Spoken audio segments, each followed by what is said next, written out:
que esse vídeo de hoje vai provocar movimento. Seja muito bem-vindo ao Provocando Movimento, essa série de vídeos que eu tô fazendo para dar dicas, trazer reflexões e ensinamentos sobre como o constelador pode contar melhores histórias para provocar, para aumentar a potência e provocar aquele movimento interno na alma do constelado, aquele famoso empurrãozinho que a gente pode dar, sabe?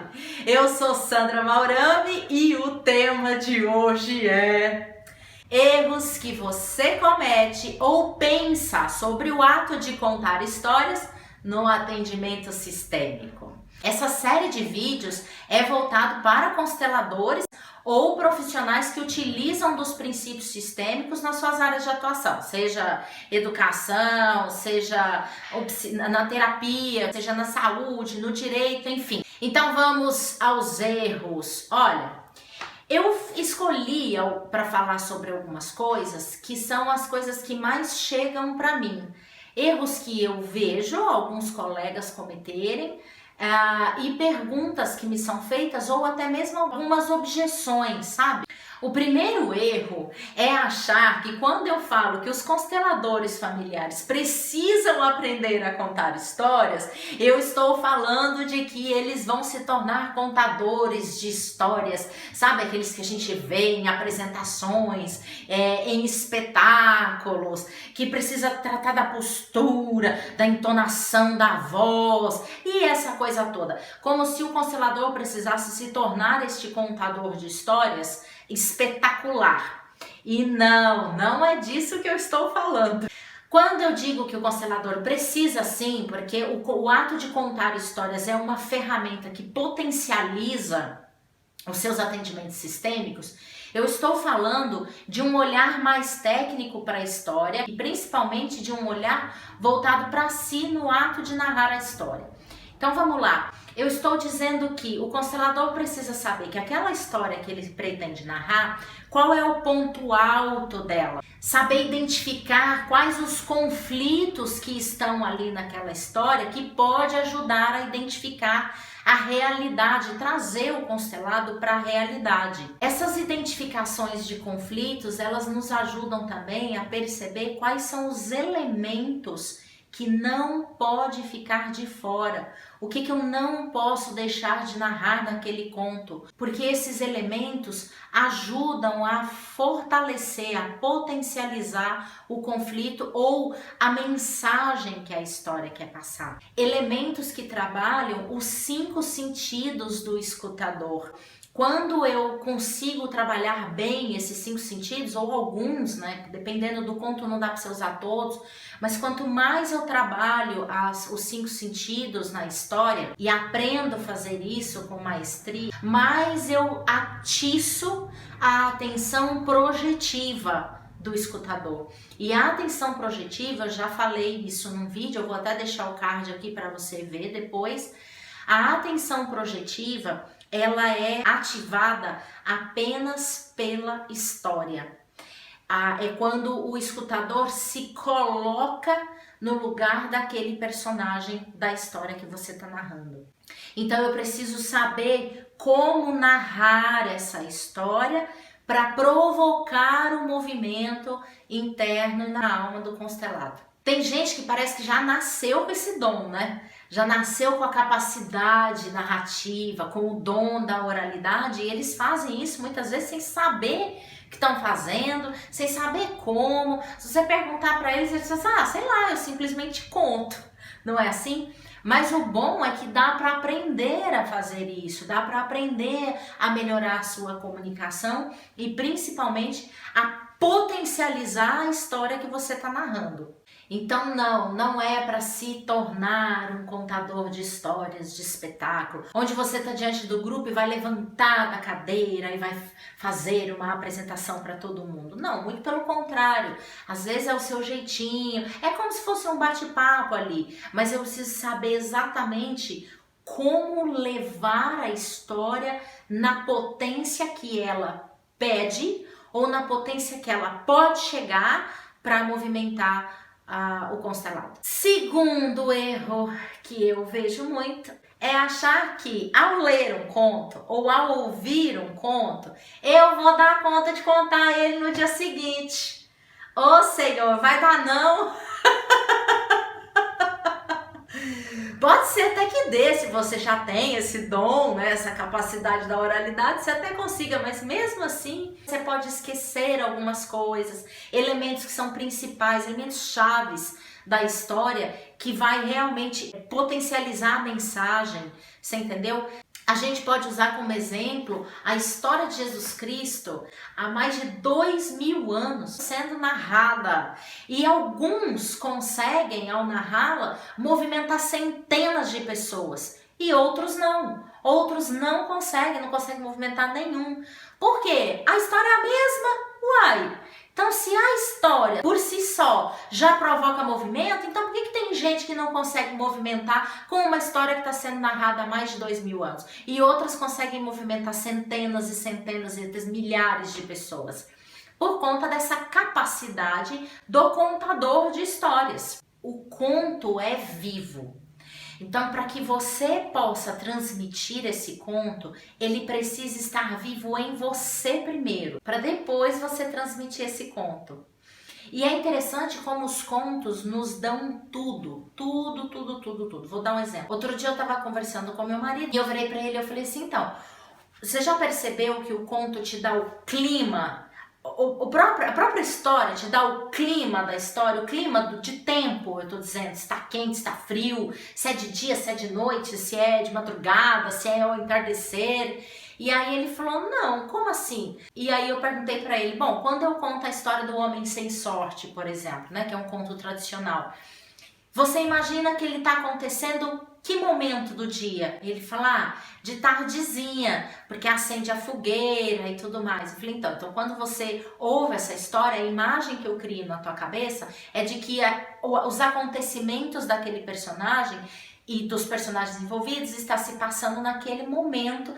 E tá quente ou tá frio? E ele falou assim, tá um clima gostoso. Falei, e quando eu conto o conto da verdade, tá como? E aí ele falou assim, eu acho que tá quente. Eu falei, então, percebe? O conto nos dá o clima. E se a gente não se atenta muito a essas coisas, o escutador, ele não consegue fazer a projeção para dentro da história. Porque se não tá vivo em você, dificilmente vai estar vivo no outro que te escuta.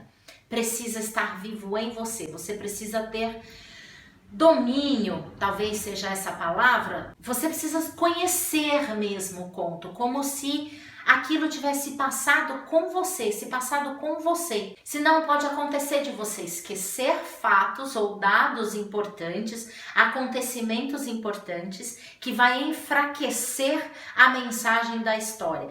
Todo conto tradicional traz um caminho de vida. Ele traz uma mensagem onde ele te dá um caminho, onde ele te mostra a solução através do lúdico para a sua realidade, te trazendo para a sua realidade. Se você esquece alguns acontecimentos do conto, você enfraquece a mensagem do conto ou o conflito que o personagem está vivendo, e assim então o escutador ele também não vai vivenciar aquilo com toda a força e potência que poderia vivenciar. E depois de um tempo você vai ganhando experiência e aí você passa a criar contos sabendo exatamente qual é a mensagem do conto, como você vai atingir essa mensagem, você vai passar essa mensagem e atingir o seu escutador. Outro exemplo é quando você começa a narrar uma história e você começa a resumir a história por acreditar que, não, eu vou dar uma resumida porque senão as pessoas vão perder o interesse, ou não, essa história é muito longa, então eu vou resumir. E aí você não sabe exatamente como você resume de qualquer jeito, e aí esse de qualquer jeito enfraquece a história. Provavelmente isso já aconteceu com você, se você puxar aí pela memória, mesmo conversando com uma amiga, não precisa ser no atendimento, onde você foi narrar uma história, uma experiência ou uma história que você ouviu, e aí o fato de você querer resumir, perdeu a força. Acontece. Terceiro erro é quando eu digo contos e você pensa em Contos de fadas? Oi! Não, eu não estou falando apenas dos contos de fadas, eu estou falando de contos tradicionais. Os contos tradicionais, eles são fantásticos, assim como os contos de fadas. Eles não têm um lugar, ele é não lugar, ele não tem um lugar que aconteceu. Ele também é atemporal. Ele aconteceu um dia, em algum momento, em algum lugar. Ele não tem data e nem lugar específico. Então ele é atemporal e ele é não lugar. Ele aconteceu no campo imaginário. Os contos de fadas fazem parte dos contos tradicionais, mas há muitos outros tipos de contos tradicionais. Então, quando eu digo contos, eu não estou falando especificamente dos contos de fadas. Vamos deixar isso bem claro. Os contos de fadas são contos tradicionais. Também tem personagens fantásticos, né, e folclóricos. Os objetos falam, os animais falam, coisas fantásticas acontecem. As fábulas, não é? Eu tô falando de tudo isso. Por isso que eu às vezes eu falo contos, às vezes eu falo histórias, porque as pessoas confundem muito isso. Contos, eles pensam em contos de fadas, e quando eu falo histórias, o erro também é pensar que eu estou falando apenas de histórias reais. Não, eu estou inserindo tudo isso aí num bolo todo, tá? Porque também pode ser histórias reais, também pode ser contos de fadas e também pode ser contos tradicionais. Lembrando que os contos de fadas são contos tradicionais. Os contos tradicionais, eles não têm origem. Às vezes a gente acha que esse conto é um conto chinês, esse conto é um conto japonês. Ele pode até ser visto dessa forma porque foi a versão que você ouviu, foi a versão vinda do Japão, mas você pode ver esta mesma história em outras e outras versões, onde alguns personagens mudam, alguns elementos da história mudam, porque os contos tradicionais, eles podem ser contextualizados, eles te dão essa liberdade para você contextualizar, trazer para o momento, trazer para a sua cultura, para o seu contexto. Então, não importa muito se é um ou se é outro. As dicas e as reflexões que eu trago nesse Provocando Movimento é para todos esses tipos de histórias, tá? Histórias reais, contos tradicionais, contos de fadas, que são contos tradicionais. Estou repetitiva aqui para deixar isso bem marcado. Não importa, porque você vai começar a criar o seu repertório. Pode ser, se você tem apreço pelos contos de fadas, crie um repertório de contos de fadas. Se você tem apreço pelas histórias reais, se você gosta mais das histórias reais, das experiências reais, conte as experiências reais. As dicas e reflexões que eu trago e muitas vezes ensinamento é para você ganhar potência na contação das histórias, todas, para gerar movimento interno, para gerar movimento na alma do seu escutador. O quarto erro, eu costumo dizer que as histórias são um remédio para a alma da humanidade. Mas quando eu digo isso, eu não estou dizendo que o conto ele tem que ser como uma medicação, como uma prescrição médica, ou seja, se eu tô com um constelado ali, se um constelado me traz um tema e o tema dele está relacionado à mãe, eu vou contar o conto que eu conheço que pode trabalhar esse tema. Não é isso que eu digo aqui, tá, gente?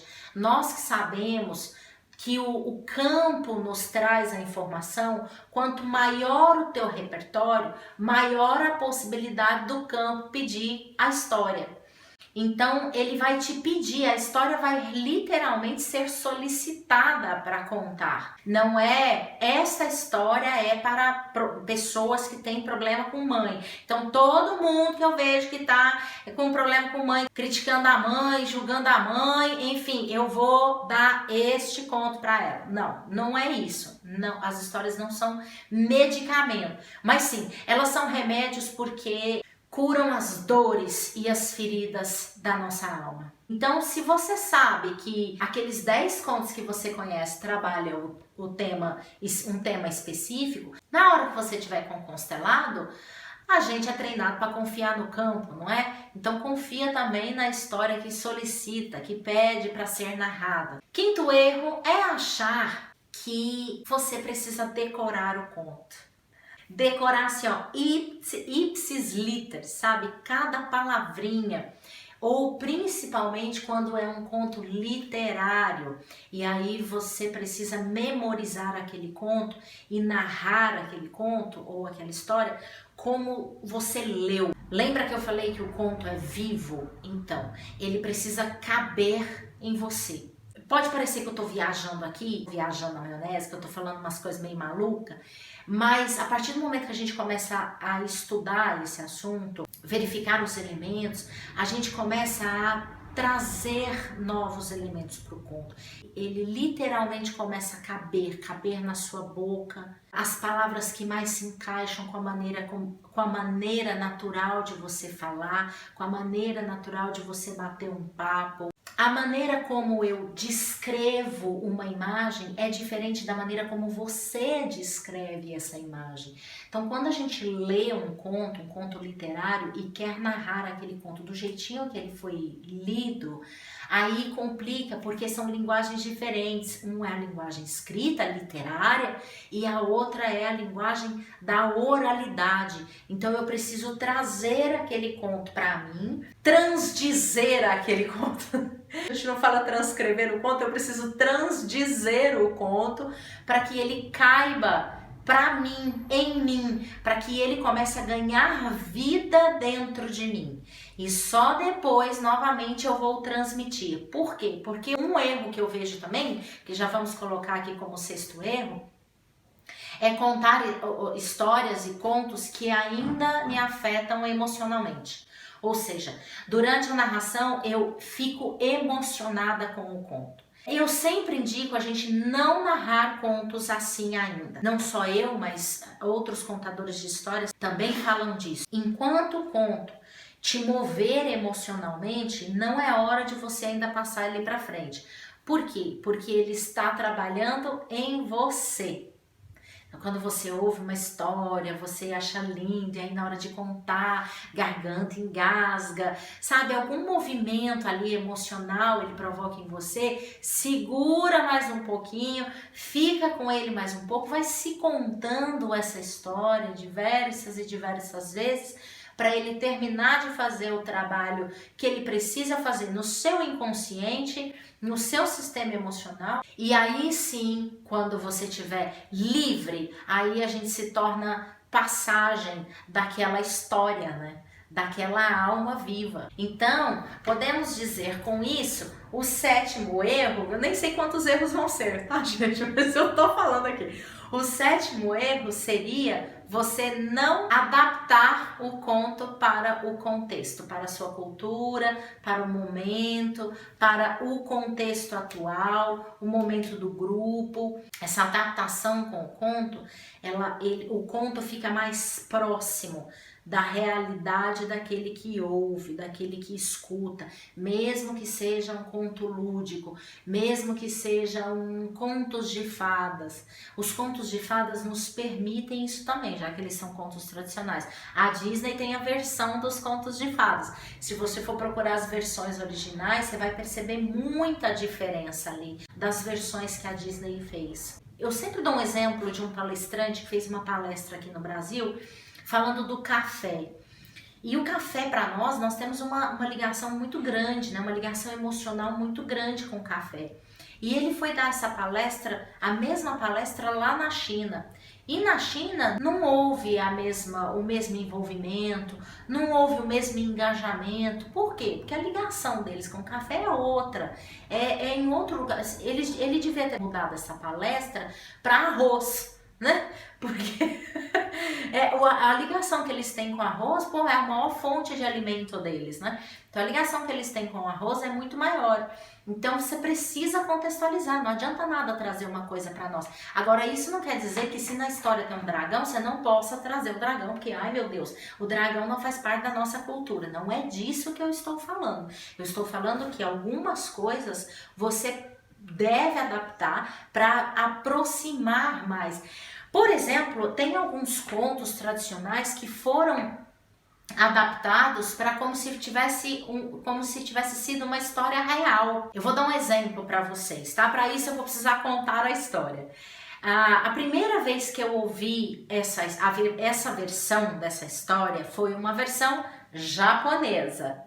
E essa história se chama A Quem Pertence o Presente.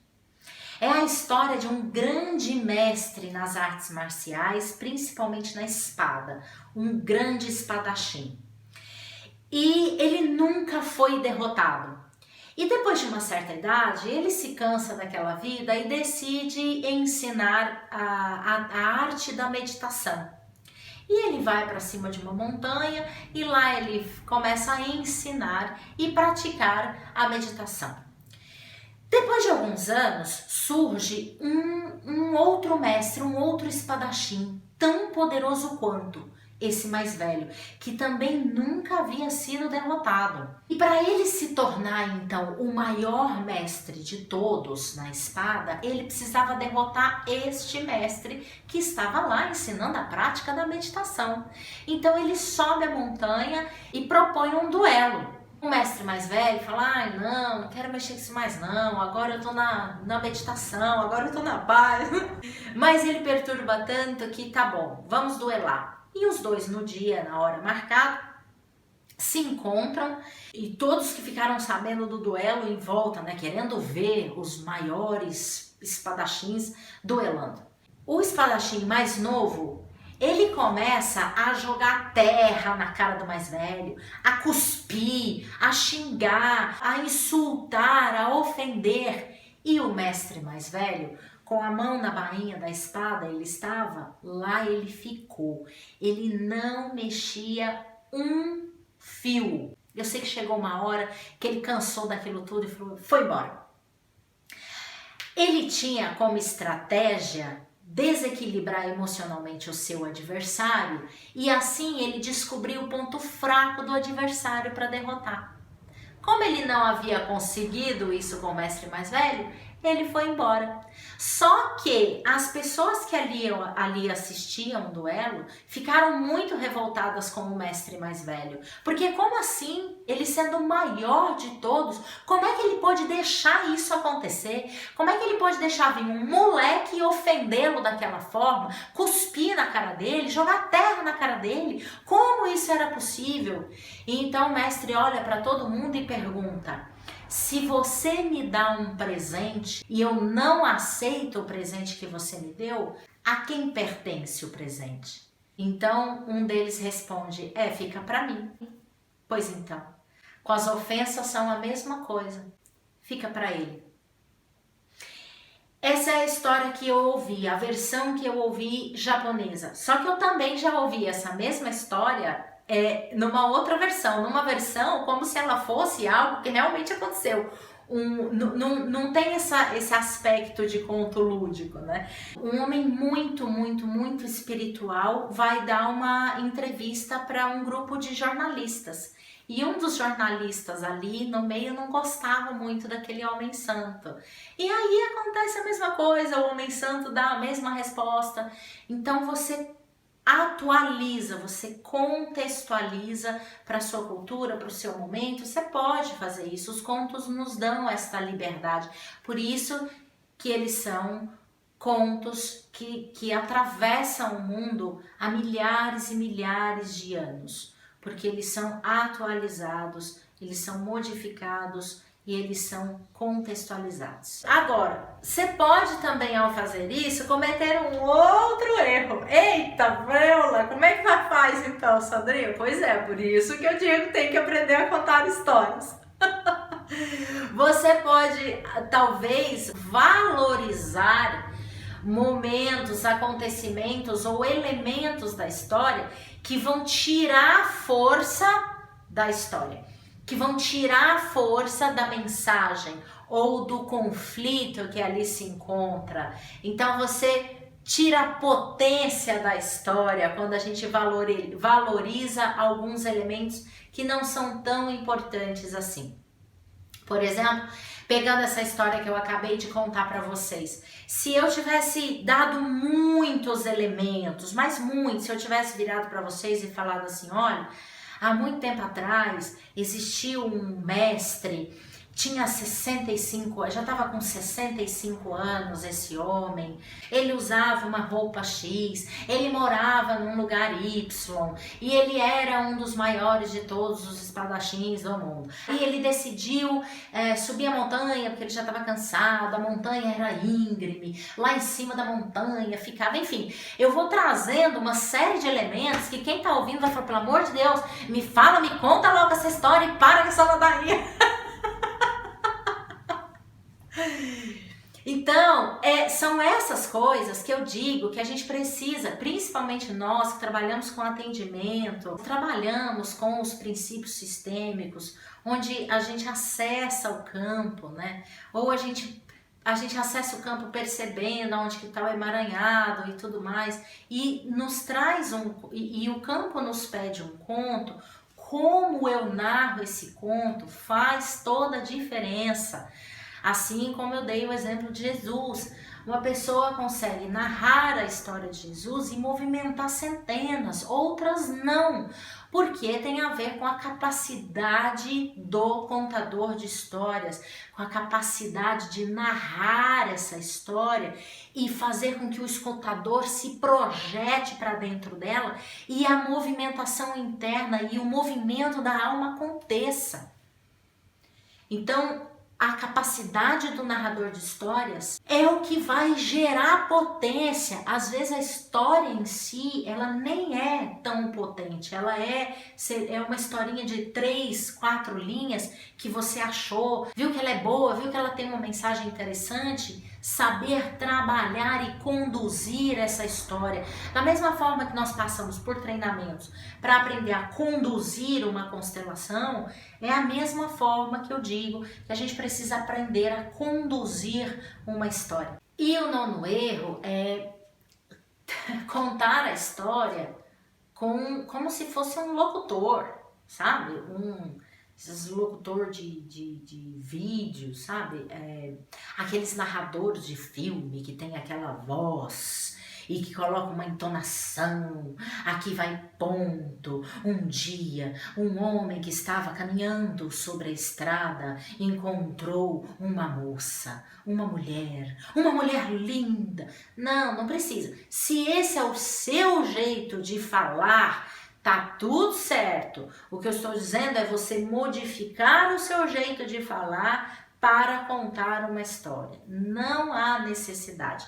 Utilizar dos nossos recursos pessoais, de quem nós somos, da nossa essência, como se estivesse batendo um papo ali, é a maneira mais eficiente de contar uma história e não causar afastamento, e sim a aproximação do seu escutador.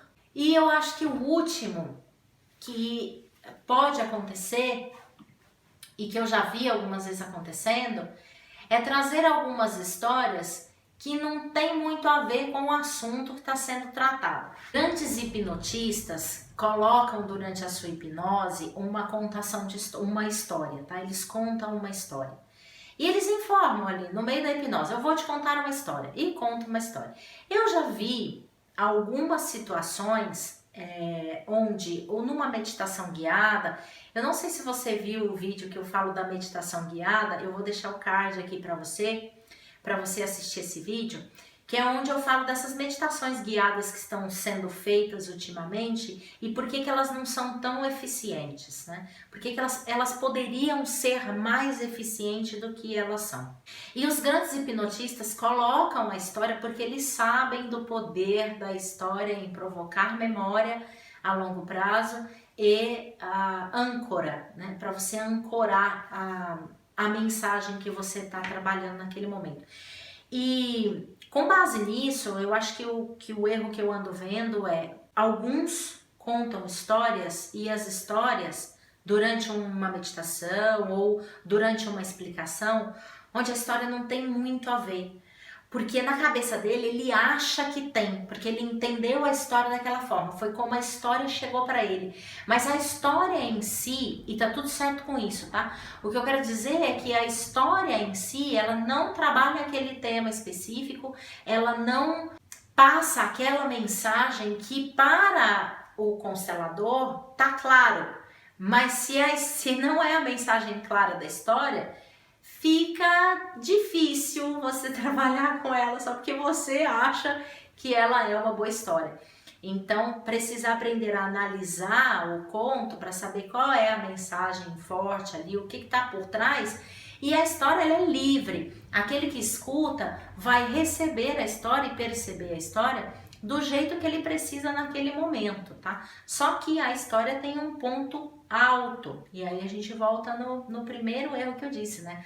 A saber o ponto alto da história, saber o conflito, saber a mensagem que está por trás.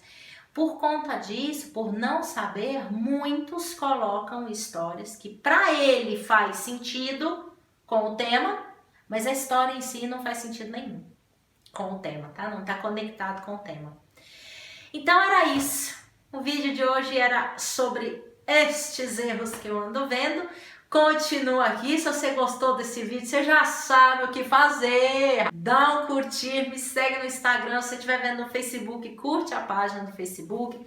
Clica no sininho no YouTube para você receber a notificação de quando eu postar vídeo novo, porque toda semana eu tô postando vídeo no Provocando o Movimento e alguns vídeos curtos, algumas histórias que a gente pode trabalhar para determinados temas. Beleza? Então fica aí e até o próximo vídeo.